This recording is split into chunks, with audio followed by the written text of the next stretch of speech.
Okay, getting used to being a postman takes a bit of time.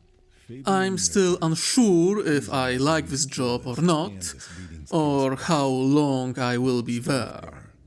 Frankly, I would prefer being a YouTuber full-time, but with the current numbers of Patreon supporters, that's a bit of a distant vision. Anyway, let's get to the Q&A, shall we? First question coming from Harris FU6296. Considering Slick just revealed that he killed a big-name pirate on live news, whom I assumed has a bounty on his head, will Slick be paid the bounty of that pirate, and or will the bounty be put on Slick's head by the pirates? Well, Slick isn't a mercenary or a bounty hunter, but you can expect a direct thanks from Mon Calamari. However, this act without a doubt caught attention of more than a few people in power, including those connected to the Bounty Hunter Guild. As for retaliatory bounty on Slick's head, most likely. Next question from Mr. Kratos 90. What will happen to the captured pirates, slavers and mercenaries once the Tau ended their interrogations? Will they be executed, put into some sort of Tau penal colony of some kind, turned to the Republic, or something else?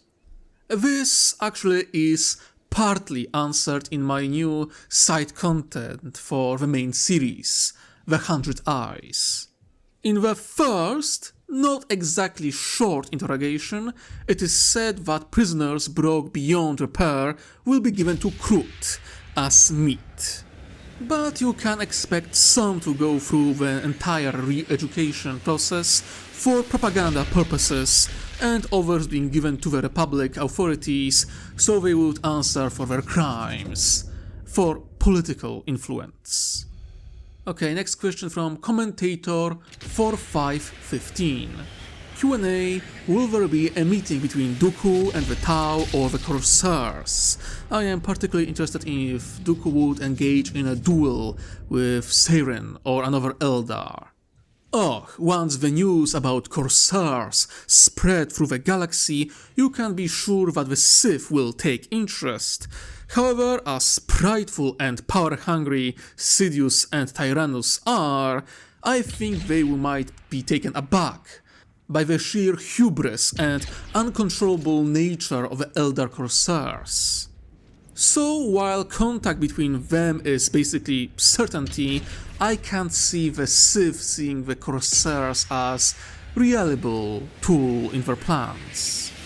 Next question from Natsu Dragneel 324. Q&A, why the change in addressing the Tau Empire to Tau Commonwealth? Few reasons. The Commonwealth refers to the Tau Empire and all of their allies, rather than to the Tau Empire itself. Another, it's intentional propaganda move on the side of the Tau. Being known as Commonwealth is more marketable than being known as an empire. Yes, it really is that simple. Next question from GGE8N3W. Strange name. Okay. Q&A. Do you do world building for an original world? Like, do you do world building for your own original setting? Do I? Mate, long before writing Sexy Space Babes fanfiction, I basically wrote several books of diesel punk in Polish. However, it wasn't good enough, in my opinion, to publish, so I attempted to remake it in English. The project, however, ended up in hiatus as I focused on other things, and now I have YouTube.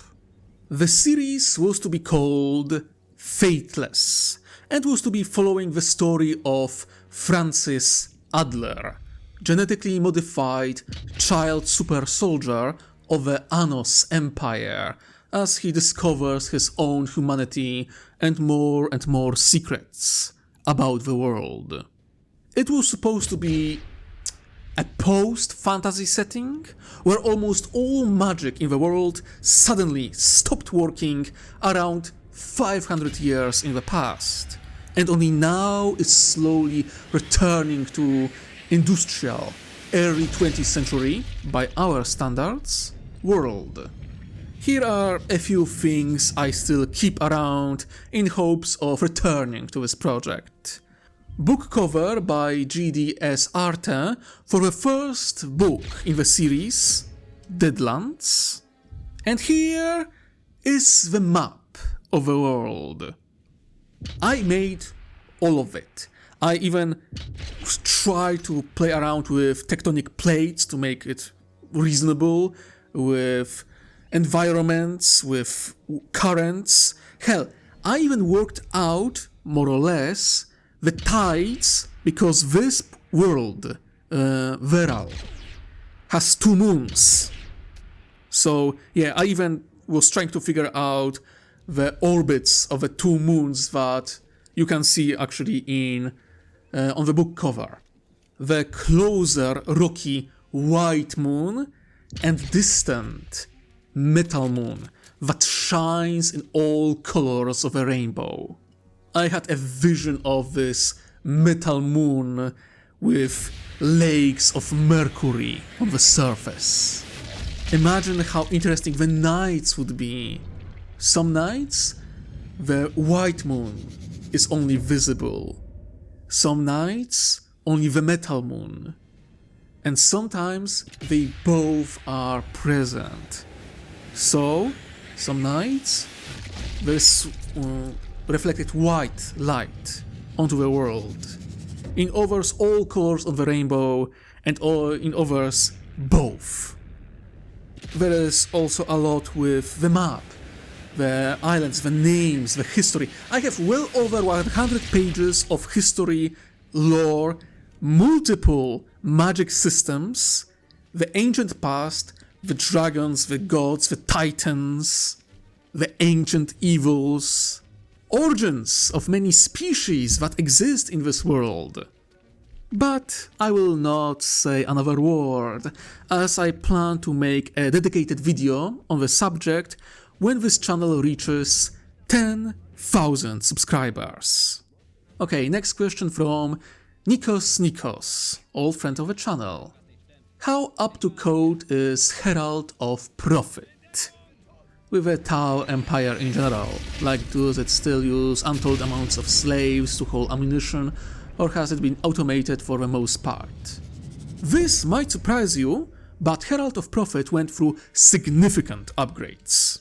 It is mostly automated, and with a pact signed with the Tau, Blackthorns abolished slavery, including that of servitors, with one exception. The worst criminals are turned into them. And not just normal servitors, but the faulty ones. Those who retain some memories and consciousness of their past lives. Lady Captain has several servitors of their old rivals, or rebels, or traitors to the dynasty. She is a woman of extremes, and her generosity can only be matched by her cruelty. Okay, next question from Predator4183. From all the work that you do for making these videos, what is the hardest part? A question with no answer, my friend. Every bit is hard in its own way. Writing is a challenge, as I need to stay consistent with lore of 2 universes, what I established in the past of the series and what I plan for the future. And above all of that, I need to write an interesting and entertaining story. Recording is challenging for my throat, that I need to give proper voices to different characters, intonation and everything else. It's a challenge of different kind. And finally, editing, finding proper art, commissioning dedicated art pieces, finding proper music. It's also a massive challenge. So I do not believe there is a single hardest part of the entire process. all are hard, in different way, but all are enjoyable. Next question from Zodiac Star Leaks. Who is the most waifu material in the series? From those introduced? I think most people would choose Nyatel, the Silent Tide, as hot water cast girl. Koka True Strike is a strong woman with power, a commander with talent. I think many will be interested in her. But hell, all female characters from Strong Strike Squad are a fun potential. Francesca Dominica is not on this list because she herself has a harem. She isn't a waifu. The males who are of interest to her are her husbandos. So, you know, the dynamic is the other way around here. Okay, next from Zen Chema 6498. Did any of the pirates groups take Tau scraps from the battle? I understand that it's like technology, weapons and so forth. Sure, not much, and definitely not enough to start reverse engineering of Tau technology, but it will be valuable to collectors and few groups of interests. The supposed rogue agent of a techno union was mostly focused on taking those technology, while the pirates were focused on taking spoils or slaves. And the techno union guy got obliterated, so not much of Tau technology is available on the black market, if that's what you're asking. Okay, that's it, no more questions. Apologies that this one is a bit short, but most Q&As pushed hard into spoiler territory or were simply things I didn't want to discuss this early. Hopefully this is enough. I will be working on episode 11, expected by the end of the month. Again, I am still getting used to the whole being employed now, so...